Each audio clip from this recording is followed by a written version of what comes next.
Bienvenidos a este conversatorio dedicado a Oliverio Castañeda de León. Sirva esto como un homenaje a él y para conmemorar el Día del Estudiante Universitario.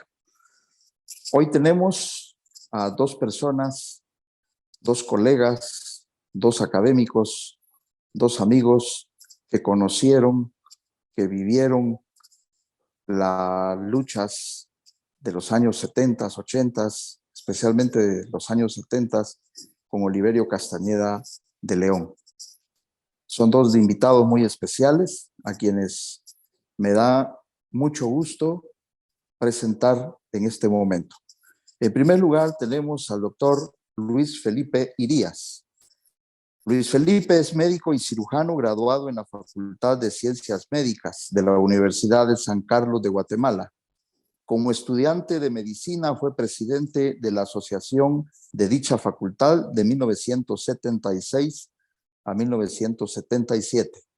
También formó parte de la Asociación de Estudiantes Universitarios AEU en 1977 y 1978, dirigida por Oliverio Castañeda de León.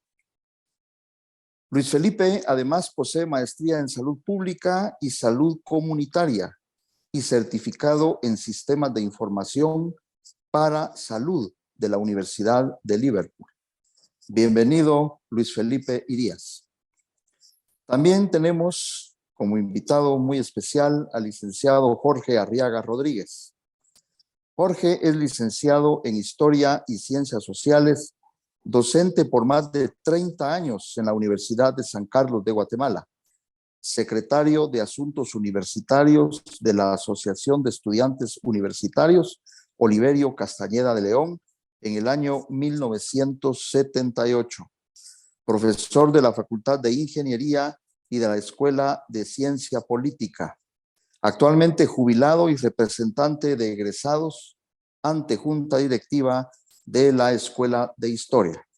Bienvenido, Jorge Arriaga Rodríguez. Voy a dar el uso de la palabra primero a Luis Felipe, luego a Jorge Arriaga, para que hagan una introducción a este conversatorio que es a la vez un homenaje a Oliverio Castañeda de León. Y después procederemos, como es costumbre, a hacer una serie de preguntas espontáneas para desarrollar lo que en esencia es esta actividad, un conversatorio. Y al final, pues como es costumbre, le daremos la palabra al público para que pueda hacer algún comentario o hacer alguna pregunta a nuestros participantes. Dejo en el uso de la palabra al doctor Luis Felipe Irías. Adelante, Luis Felipe. Muchas gracias. Hablar de Oliverio es una cosa dura, emblemática, en un sentido difícil porque nos remueve muchas cosas. Y como ya se dijo, como dijo Milton en la introducción, hablar de Oliverio es hablar de un paradigma, de un héroe insignia del movimiento estudiantil de Guatemala. Oliverio pues nació en 1955, un 12 de octubre, y fue asesinado cobardemente a sus 23 años, que los acababa de cumplir. Como ya todos sabemos, después de dirigir el discurso famoso en la concha acústica después de la marcha del 20 de octubre. Oliverio había estudiado en el Colegio Americano de Guatemala y era hijo del famoso doctor de los primeros pediatras de Guatemala, Gustavo Castañeda Palacios. Era dueño, igual que su papá, de una finísima ironía cuando él deseaba hacerlo.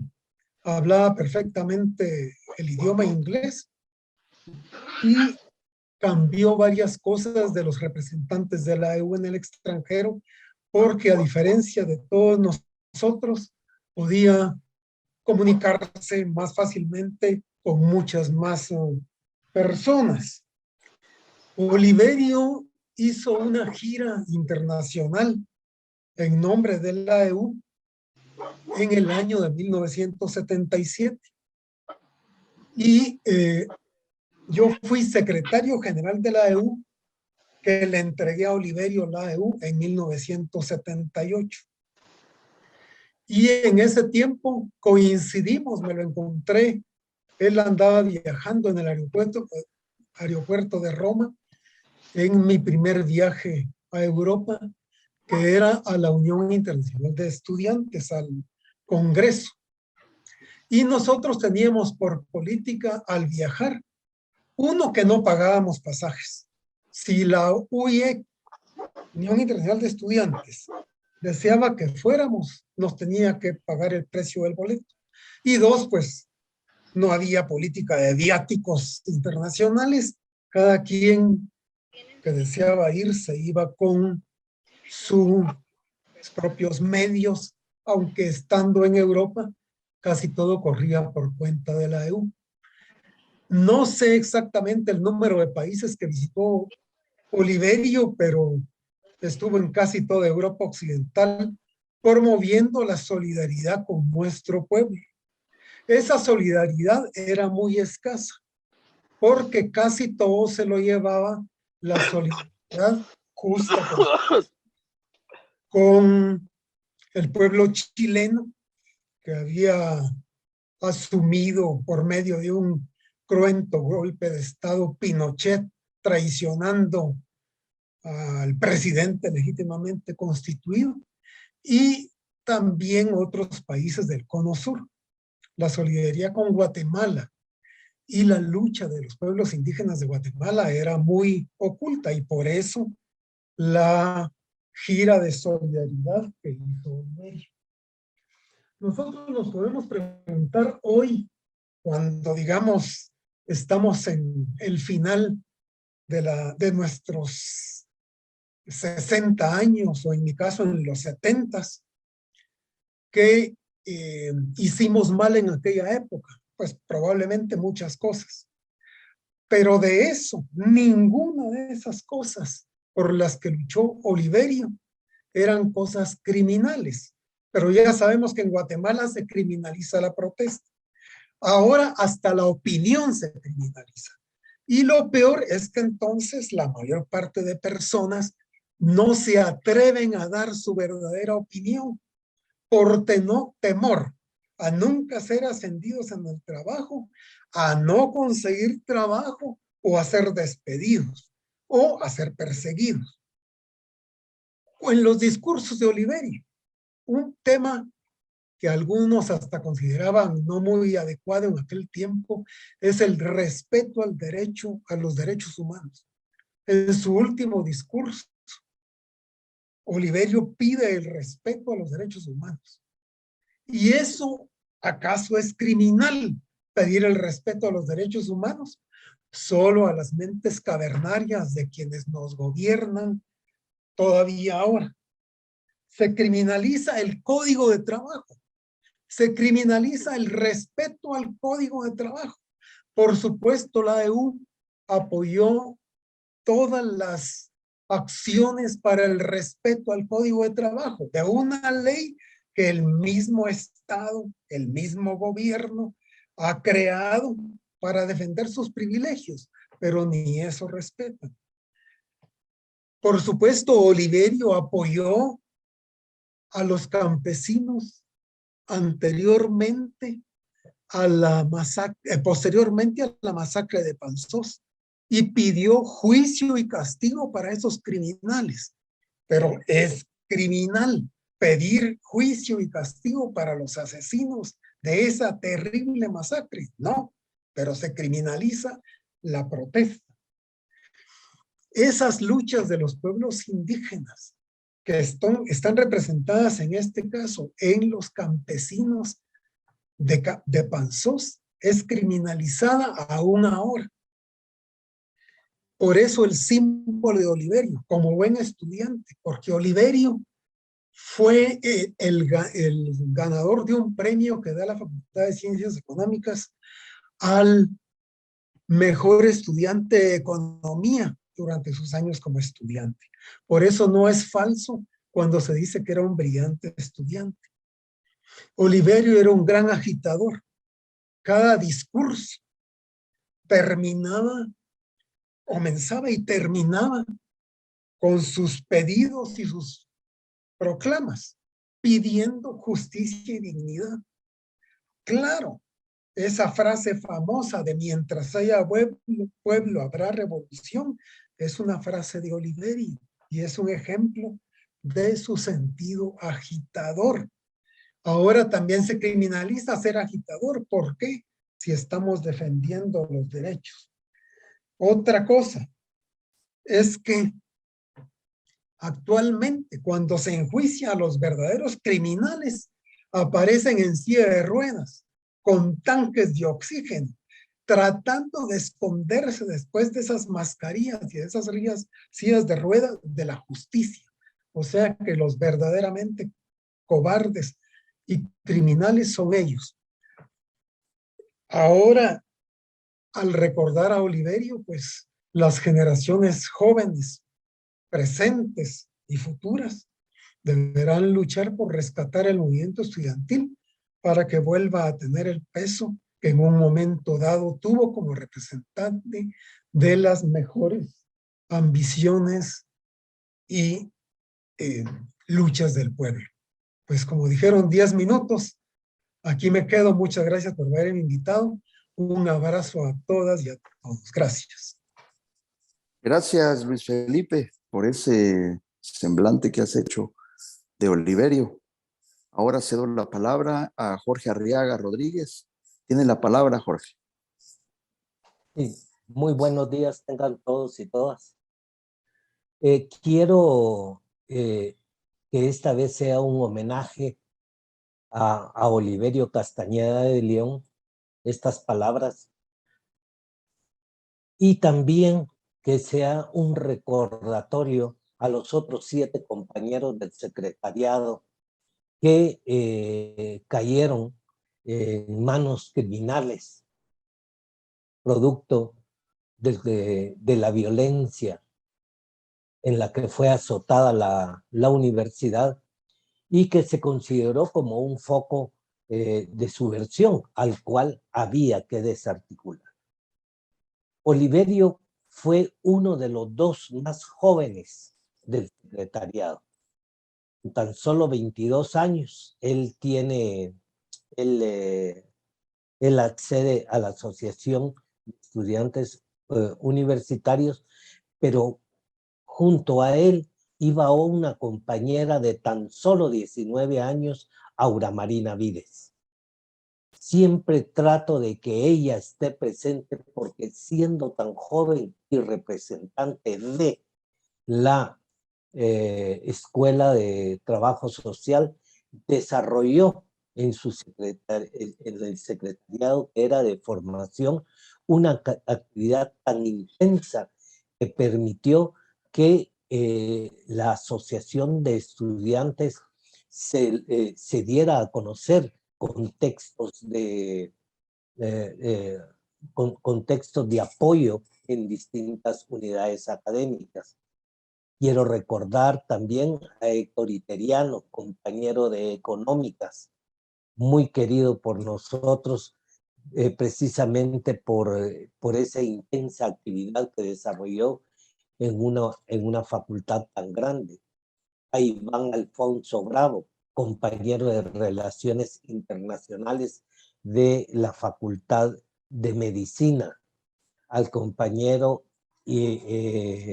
Baiza, Alfredo Baiza, compañero de Agronomía, que no ha aparecido hasta la fecha.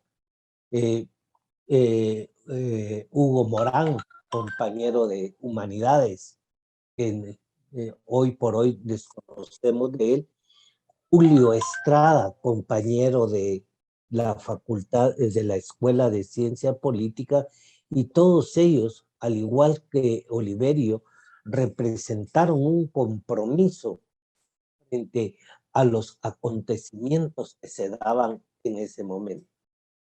Que Oliverio y no otro fue el secretario general. De alguna manera ha esbozado Luis Felipe Irías, la personalidad de Oliverio. Era una persona bastante afectuosa, muy respetuoso, no solo de los demás, sino especialmente muy respetuoso del trato con las compañeras, muy abierto, con una educación bastante versátil, le permitía a él afrontar e irse desarrollando en la práctica, de una manera muy intensa. Oliverio desarrolla un discurso en el cual logra llegar con frases suaves, con frases directas a la población en las distintas manifestaciones en el cual a él le tocó que ser orador. Me recuerdo en una oportunidad en un discurso que ya estaba casi por terminar, o mejor dicho, la manifestación estaba casi por terminar, y ya mucha gente iba retirándose, cuando de repente anuncian a Oliverio, y oigo a algunos obreros decir: mucha, ese patojo habla bonito, esperemos a ver qué nos dice ahora.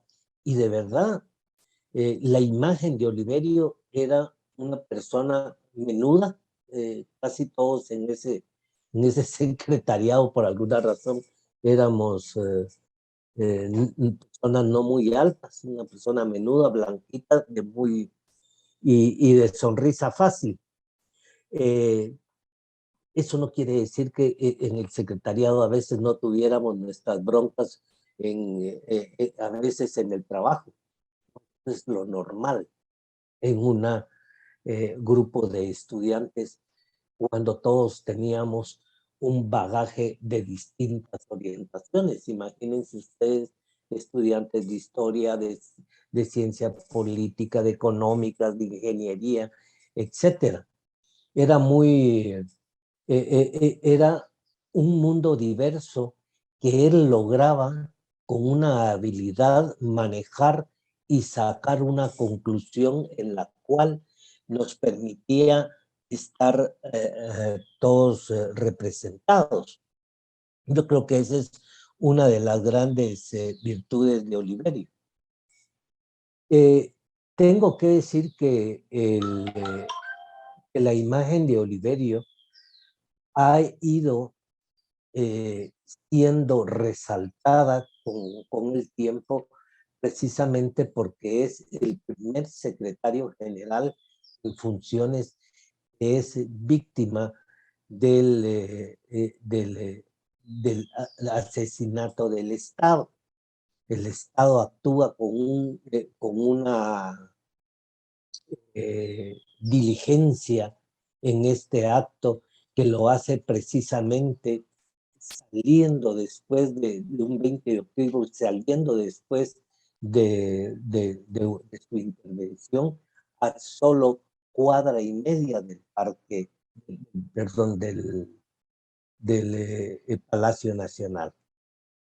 Ese acto de valentía de él de retirarse cuando son atacados todos los compañeros y gritar: es a mí al que quieren mucha, demuestra lo mucho que él tenía en su mente, no solo su papel como secretario general, sino también su papel como persona humana en el cual se sentía responsable de cada uno de nosotros. Yo era tal vez de los más viejos de ese secretariado y siempre admiré esa seriedad con la cual Oliverio pues toma su papel de secretario con una responsabilidad increíble y con una organización muy propia.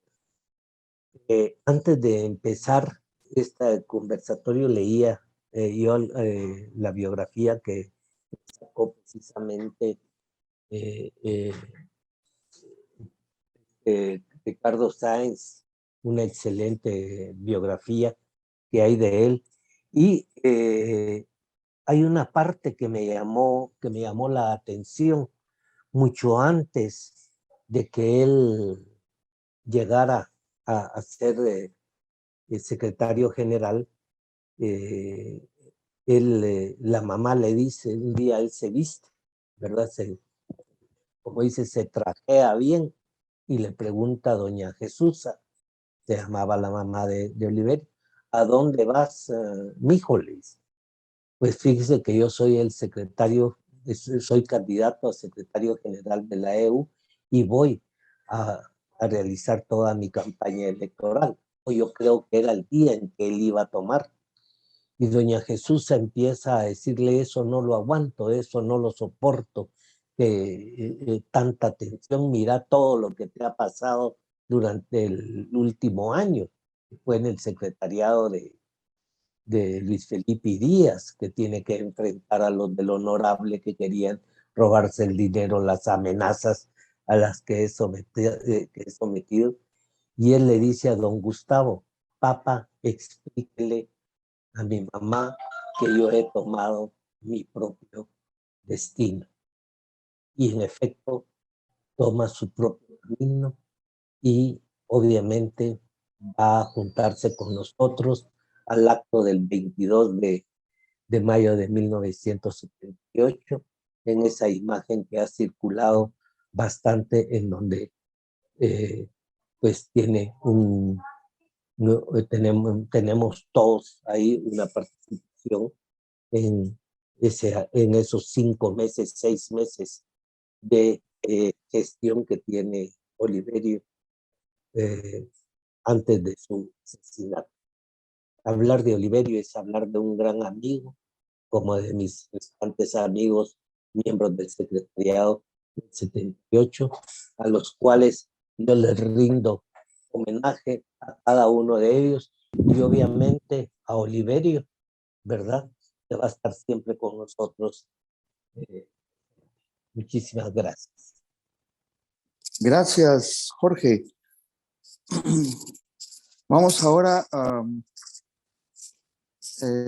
lanzar unas preguntas. Si ustedes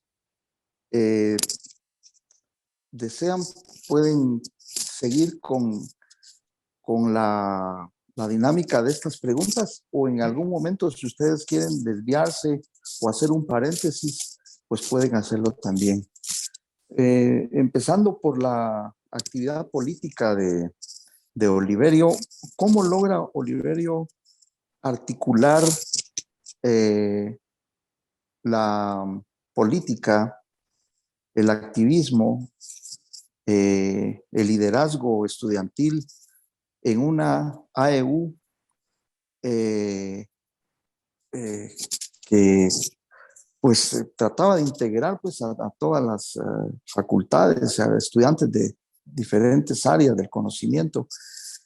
¿Cómo logra articular Oliverio su liderazgo, su activismo en la AEU de los años que le tocó dirigir?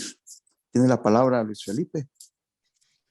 Bueno, es difícil responder, pero como dijo Jorge, él era de sonrisa fácil, era de trato muy respetuoso y era siempre muy unitario. No tenía esa actitud de ver a otros líderes de la universidad como enemigos, aunque fueran de grupos rivales, y estuvo siempre dispuesto a trabajar con ellos. Digamos, yo creo que esa es una cosa. Y si la pregunta incluye cómo logra ser también tan buen estudiante, es porque reservaba sus horas de estudio. Yo no estoy seguro de cómo fue él, pero en mi caso personal, yo le pedí permiso a la Facultad de Medicina para dejar de estudiar un año durante el tiempo que duró el secretariado, que era un año, de mayo del 77 a mayo del 78. Entiendo que Oliverio hizo algo similar, porque había que ser buen estudiante. Y digamos, eso era uno de los, digamos, requisitos. Yo diría que eso. Gracias.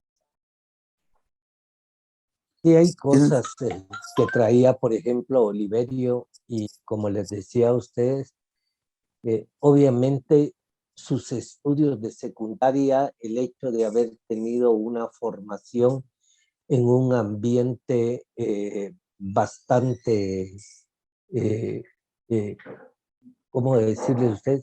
De profesionales, ¿verdad? Don Gustavo era una persona también muy dado a la proyección social.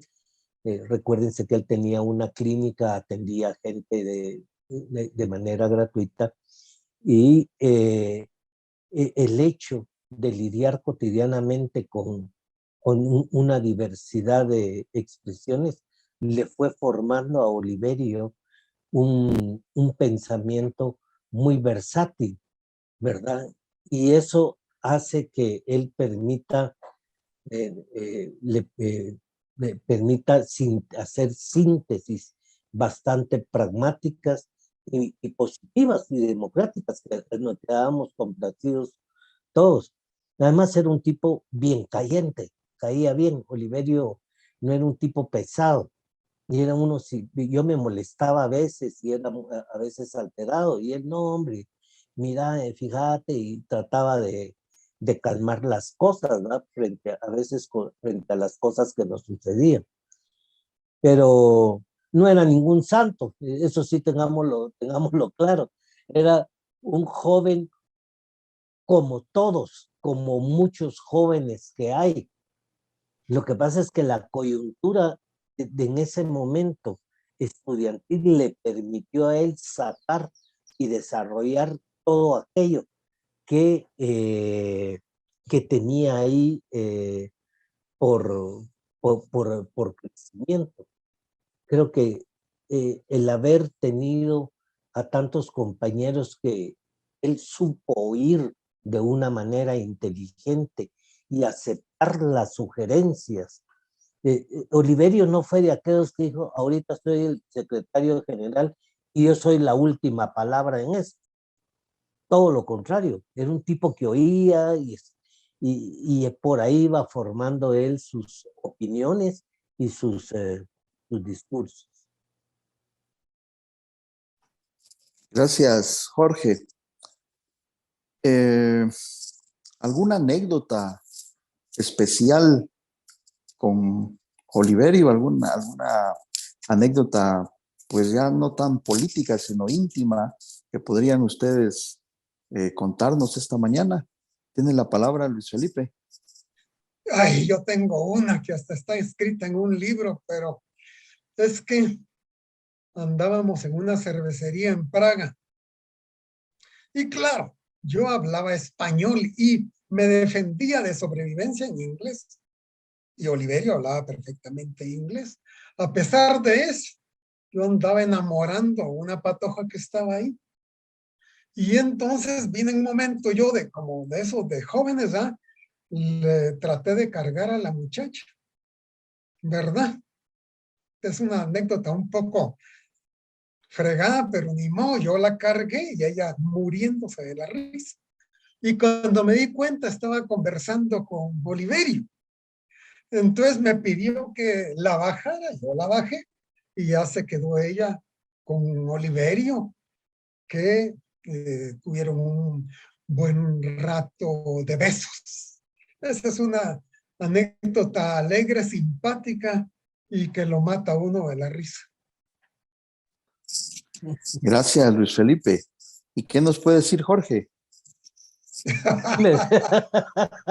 Es que yo me recuerdo de Oliverio, yo muy salsa, entrando a una fiesta, y yo todo felizón, y entro a la feria y nos cruzamos en la puerta. Y entonces, ¿y vos qué haces aquí? Me dijo, yo vengo pues, a ver a ver qué parrandón del que hay. Llegaste tarde vos, me dijo. Y después me di cuenta, pues, porque ya casi todo ya todo el mundo estaba con parejas, ¿verdad? Entonces yo pues llegué bastante tarde y Oliverio ya iba de salida. Entonces se rió de mí, pasó un par de días haciéndome bromas al respecto. Siempre vas a llegar tarde, me decía a veces, bueno, ni modo, allá vos. El ambiente cultural, académico, cultural, entre los miembros de la AEU, los amigos, ¿cómo era en esa época, Luis Felipe? ¿Qué lecturas tenían? ¿Qué películas recuerdan de esa época y cómo pudieron haber influido en la actitud de los líderes estudiantiles, incluyendo a Oliverio, por supuesto, los libros que en esa época leyeron, películas que vieron o algo cultural que haya sido de mucho significado para esta generación tan brillante de dirigentes estudiantiles?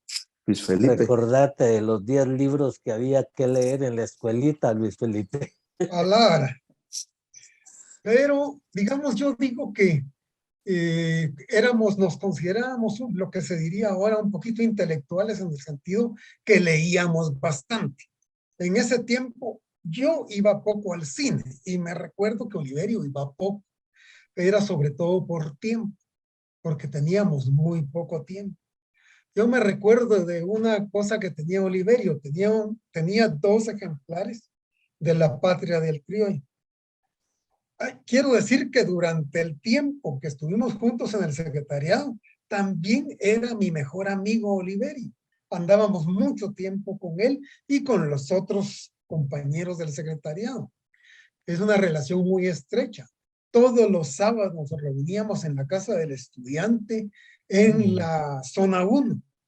Y en esas reuniones colectivas, no solo de miembros del secretariado, sino otros dirigentes de frente invitados, hasta gente de FER llegó a participar ahí algunas veces a proponer algunas cosas. Digo hasta porque no era inusual, ¿verdad? Ahí estaban todo el tiempo los familiares de los miembros del comité de familiares de los desaparecidos. De Ciani, que lo había formado Ciani, Antonio Ciani. ¿Verdad? Entonces, digamos, Ciani era uno de los asesores como estudiante de Derecho, en ese momento tal vez el asesor principal. Ahora, Oliverio tenía un libro para leerlo de La Patria del Criollo y otro completamente subrayado, con anotaciones y con aquellos marcadores que estaban de moda en ese tiempo, resaltado con fluorescente. Entonces, Oliverio leía mucho. Su papá era un gran lector. De hecho, yo conocí al papá de Oliverio antes que Oliverio, porque fue mi profesor en segundo año de medicina. Y me llevé bastante bien con él. Yo los libros de historia de medicina que los leí, me los prestó don Gustavo, el famoso doctor jefe de la pediatría del Roosevelt. Hay que acordarse que estos puestos no pagan, pero enseñan. El que llega jefe de un departamento, de un hospital nacional, es casi siempre porque sabe mucho de ese tema. Y esto, lo que dijo Jorge, me recordó una cosa. Cuando Jorge fue definido como el candidato, perdón, cuando Oliverio fue definido en una asamblea de frente como el candidato a la AEU, yo acompañé a Oliverio y él le contó a don Gustavo, al doctor Gustavo Castañeda. Y el doctor Gustavo Castañeda se puso muy orgulloso, pero al mismo tiempo se puso muy preocupado. Y esa preocupación ni a él ni a doña Chusita los iba a abandonar. Pero sí, leíamos bastante y discutíamos mucho de los libros. Oliverio leía más que yo. Entonces, yo cuando andaba leyendo aquel libro del general Yap y aquel otro de Vietnam heroico, entonces siempre lo que andaba leyendo lo decía en el discurso que estaba haciendo, ¿verdad? Influido por esas lecturas. Y Oliverio bromeaba conmigo porque me decían, ahora estás leyendo ese, ¿verdad?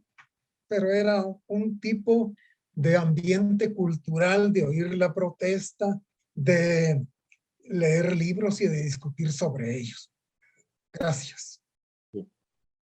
Pues obviamente fue una época donde el mundo de la academia pesó mucho. Yo me recuerdo que nosotros teníamos que leer alrededor de 10 libros. Así se forjó el acero, las tres La partes madre, integrantes del materialismo histórico, Niquitín, Nikitín, todo lo que un revolucionario debe de saber acerca de la represión. Había para leer al Pato Donald, que era otro de los libros básicos. Uno no los había leído, pues estaba mal, ¿verdad? Me recuerdo también, obviamente, La Patria del Criollo, leer y entender a Guzmán Bocler, una interpretación de histórico social de Guatemala, era básico. Realmente teníamos una intensidad de actividad de lectura. En el cine antes se presentaban unas series internacionales en el Banco de Guatemala, me recuerdo. Y me recuerdo que ahí presentaron, por ejemplo, uno iba a ver a Costa Gabras, ¿verdad? Por ejemplo, Estado de Sitio, un peliculón, el caso Matei, había otro muy interesante, Sacco y Vanzetti, también el caso de aquel par de anarquistas que electrocutan en 1927 en los Estados Unidos. Eh, le, Ir al cine y ver el triángulo de Pasolini, ¿verdad? Las noches de Canterbury, etcétera. O sea, sí hacíamos un espacio, especialmente los viernes en la noche, cuando también nos dábamos nuestras escapadas, ¿verdad? Porque la vida estudiantil era muy intensa y a veces los viernes pues teníamos nuestras propias actividades y el día sábado, que siempre eran las reuniones de secretariado, ya sea en la 10ª Avenida A, o más que todo era en la 10ª Avenida. También asistíamos a las ¿qué? Obras de teatro. Me recuerdo que una obra de teatro todavía insuperable para mí, pues lo que voy a decir puede ser un anatema, pero ir a ver Es mi bella Guatemala del grupo Teatro Centro realmente se convirtió en una obligación para todos. Esa obra marcó a muchos de nosotros en atraernos hacia el mundo del teatro. Fando y Lis, que era otra de las obras de la época. Escuchar a los grupos de música, había un grupo en psicología muy bueno que se llamaba Gentes, muy bueno, donde los compañeros nos deleitaban con música de protesta y especialmente con el tío Caimán. ¿Qué les quiero decir con esto? Teníamos una vida intensa, también cultural, pero la vida, digamos, política al interior de la universidad era a veces agotador. Y para el secretario general, aún más.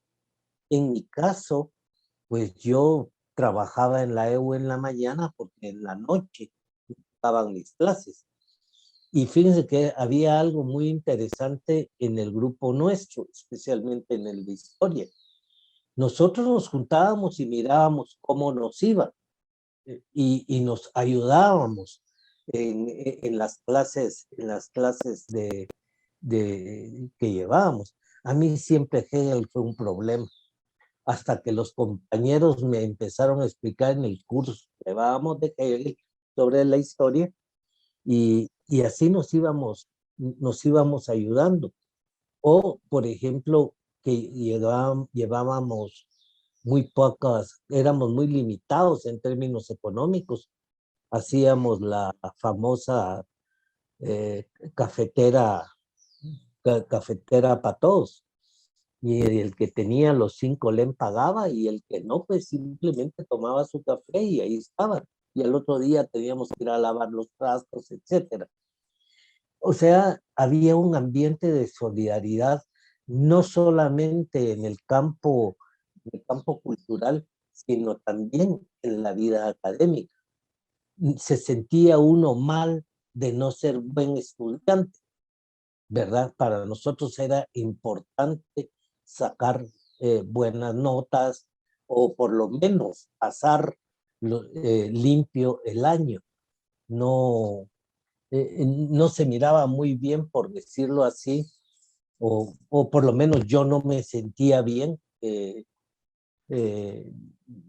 dejar cursos. Yo dejé solo un curso durante toda mi carrera. Creo que di con 59 y cuando le fui a preguntar al profesor que por qué me había puesto 59, porque él preguntaba, ¿cree usted que Alco Tarson es funcionalista? Pues mi respuesta, pues sí. Y entonces le dije, mire, usted me puso 5 puntos y yo le contesté bien. Sí, me dijo, pero tenía usted que poner por qué. Entonces yo le dije, pero eso no lo pregunta, no importa. Estudie, vuelva que usted es capaz. Y obviamente no le hice, uno respetaba mucho la calidad de los profesores. Y fue ese el único curso que me recuerdo que retrasaba y los demás siempre nos apoyábamos todos. ¿Cuáles eran los referentes políticos para Oliverio y para el grupo de estudiantes que lo acompañaron en la AEU? ¿Cuáles eran esos los referentes políticos más importantes? Luis Felipe. Pues digamos, probablemente para mí, el último presidente de la AEU que había sido de medicina era Víctor Hugo Hernández, que es un gran médico y es una excelentísima persona. Y entonces él era un referente para mí, porque como yo había participado en el movimiento estudiantil de secundaria, como no teníamos sede y además era prohibido tener asociaciones estudiantiles, la única asociación que se había conservado era la Asociación de Estudiantes del Central. Entonces nos reuníamos muchas veces en esos años finales de la década de los 60 en la Casa del Estudiante. Entonces ahí conocí también a Orantes Trócoli. Yo diría que a nivel estudiantil, oír los discursos de Trócoli era fenomenal. Ahora tal vez lo Friqueantes. consideraría un poco loco, pero ese tipo cambiaba también una asamblea hablando. Y Víctor Hugo también. Hay una anécdota que recuerda siempre una compañera nuestra, María, cuando un día estaban vigilando una marcha, Víctor Hugo estaba hablando. Entonces, ¿qué hizo él? Pedir aumento para los policías. Entonces los policías se descontrolaron y aplaudieron inmensamente el discurso de Víctor Hugo. Víctor Hugo era presidente de la AEU cuando se celebraron los 50 años de la AEU. Y eso fue un movimiento popular en toda la Sexta Avenida que estaba cerrada, no permanentemente como ahora.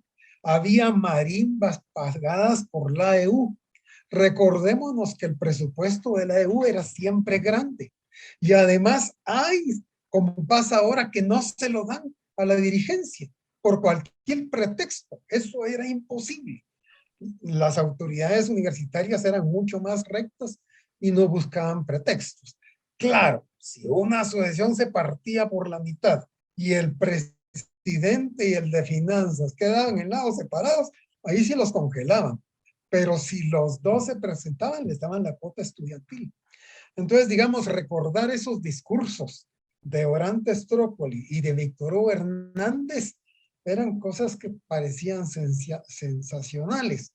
Además, pues había líderes mundiales como el propio Salvador Allende, que era un socialista no comunista para los que pueden entender la diferencia, y que prometió fundar una facultad de medicina nocturna y lo cumplió para que los trabajadores pudieran también estudiar en la noche una carrera que era reservada para los que podíamos tener papás que nos mantuvieran ese tiempo. Entonces, digamos, y estaba otro gran referente que fue para nuestro grupo muy importante, fue el famoso Mohamed Ali.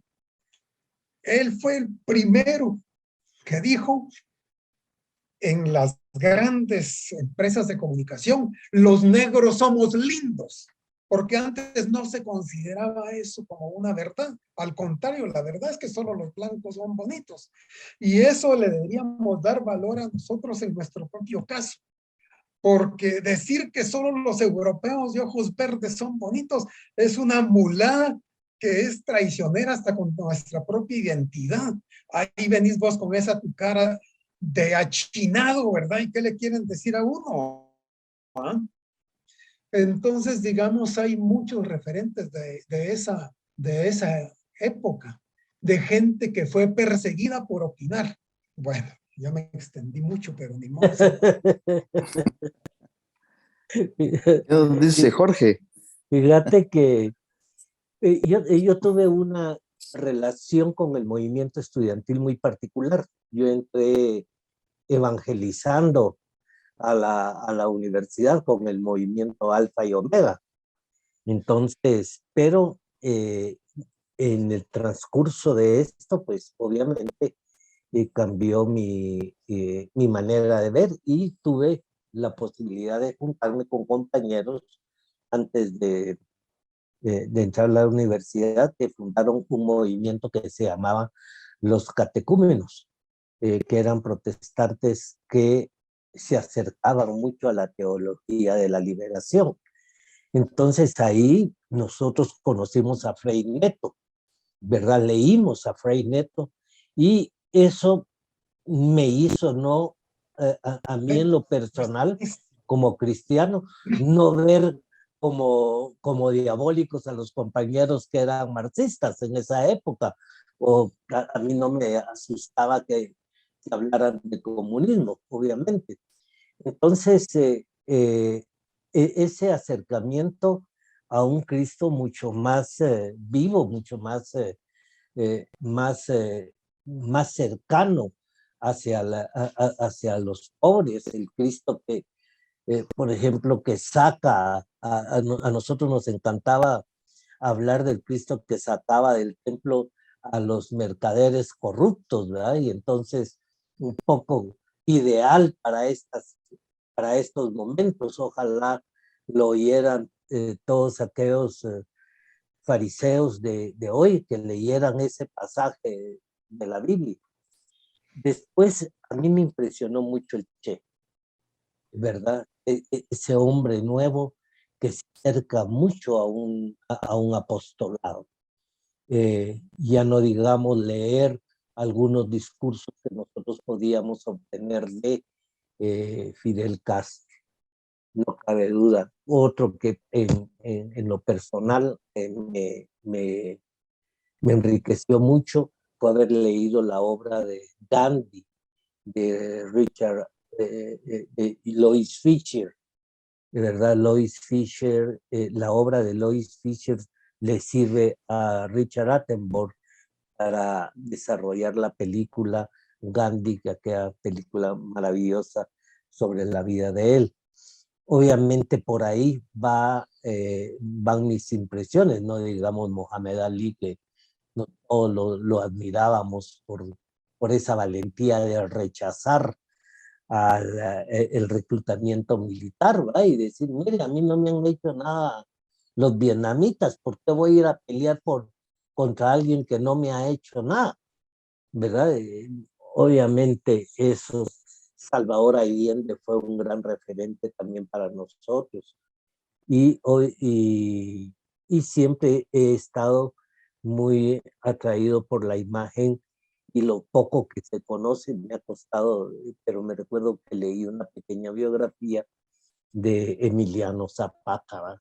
Yo creo que hay muchos referentes externos y aquí en Guatemala, no digamos la patria del criollo, ¿verdad? Leer la patria del criollo para nosotros fue básico entender esa gran discriminación que tenemos nosotros los guatemaltecos. Solo leyendo podemos irla superando y entendiendo. Y a veces entender nuestra propia extracción. Pero sí hay mucho más que hablar de esto. Bueno, está una vez más claro que una de las cosas que más teme la oligarquía y el Estado represivo es la honestidad, la inteligencia, el compromiso, el estudio. Queda muy claro, ¿no? La generación de Oliverio, la generación de estudiantes, de dirigentes estudiantiles de finales de los 70s, queda demostrado que era una generación o fue una generación de estudiantes subrayado, ¿no? De estudiantes. ¿Qué podrían hacer las generaciones nuevas? Y con esto vamos a terminar esta fase, porque el público está ansioso de preguntar también y de comentar. ¿Por dónde podrían las generaciones nuevas empezar a conocer a Oliverio Castañeda de León? ¿Por dónde? ¿Cómo podrían empezar a conocerlo? Luis Felipe. Bueno, esta es la época de la información, donde uno obtiene en línea mucha información. También yo estuve revisando datos de Oliverio en internet.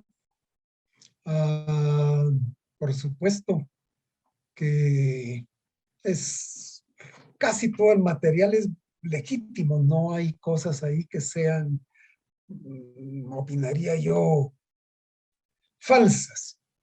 Tal vez puede haber presunciones o asunciones en algún momento, pero digamos, es una buena forma de verlo. La otra cosa, como dijo Jorge hace unos momentos, pues ninguno de nosotros era un santo.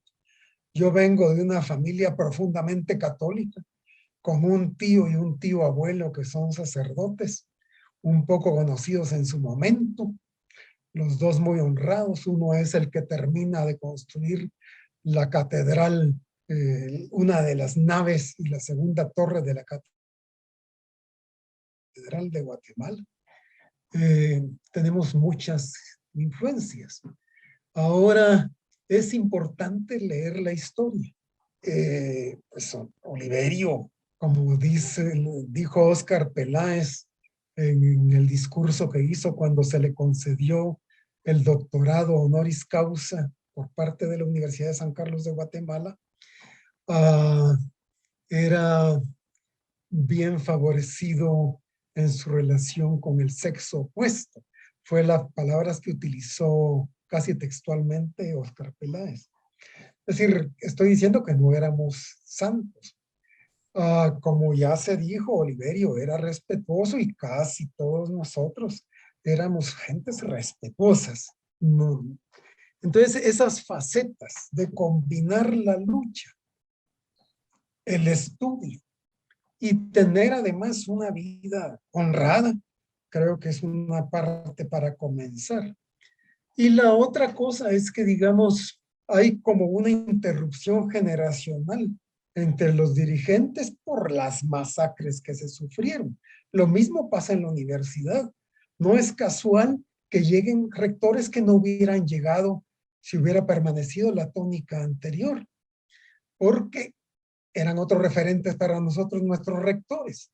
Cuevas del Cid, Vázquez Martínez, Saúl Osorio, el doctor Canario Valdevellano, con actitudes valientes, dignas siempre. Entonces, digamos, al ver los libros sobre Oliverio, habría que también estudiar y analizar las nuevas posibilidades de organización. Y al hablar de esa ruptura generacional es porque los jóvenes de ahora probablemente no tienen esos mismos referentes de la misma manera que nosotros fácilmente lo tuvimos, que le íbamos a consultar al rector algún tema, mire usted, con el canario valdiviano, Shell me invitó a ir a hablar. Shell Augerú, que era el presidente.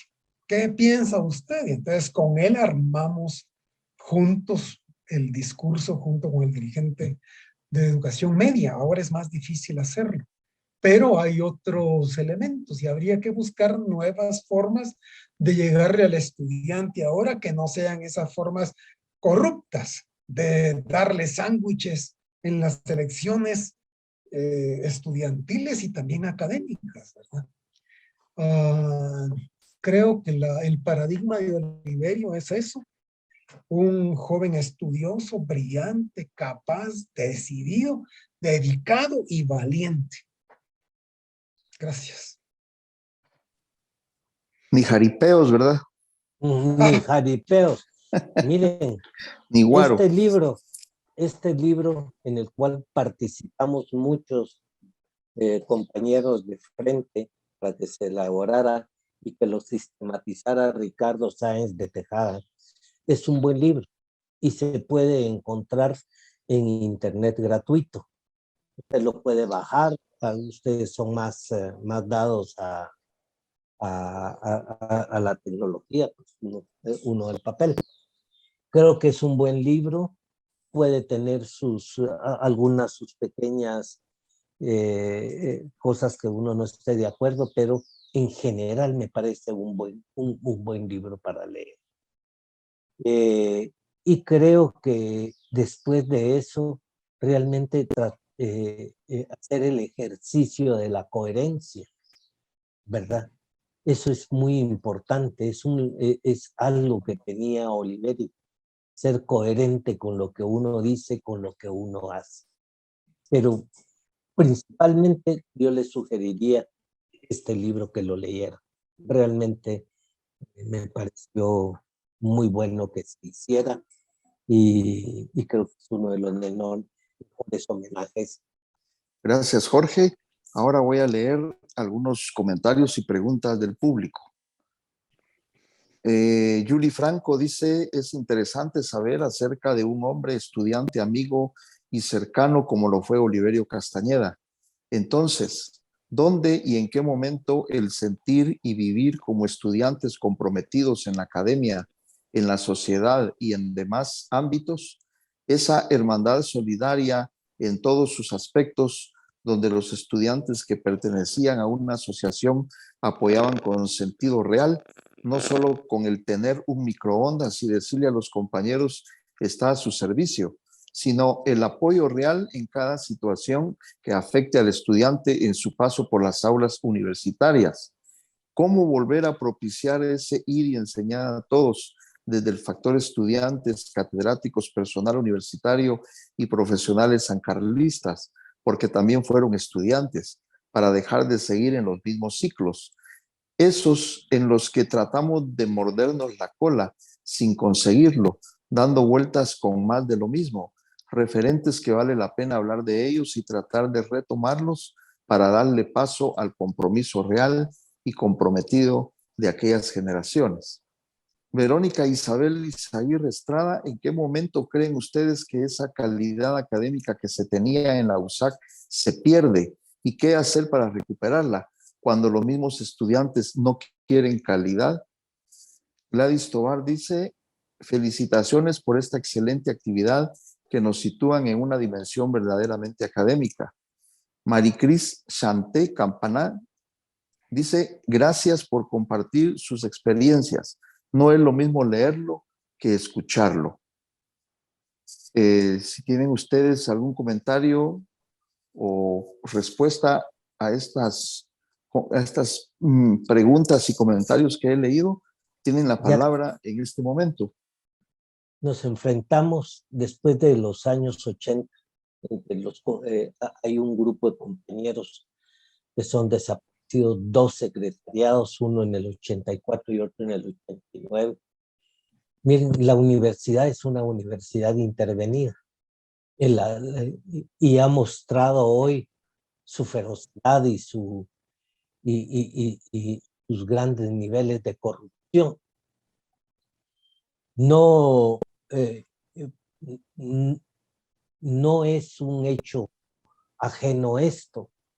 Hubo un coronel que se perdí la cita desafortunadamente, que dice que hay 3 lugares que hay que atacar. Uno es Quiché, otro es el Ixcán y el otro la Universidad de San Carlos. La Universidad de San Carlos tiene alrededor de 1.400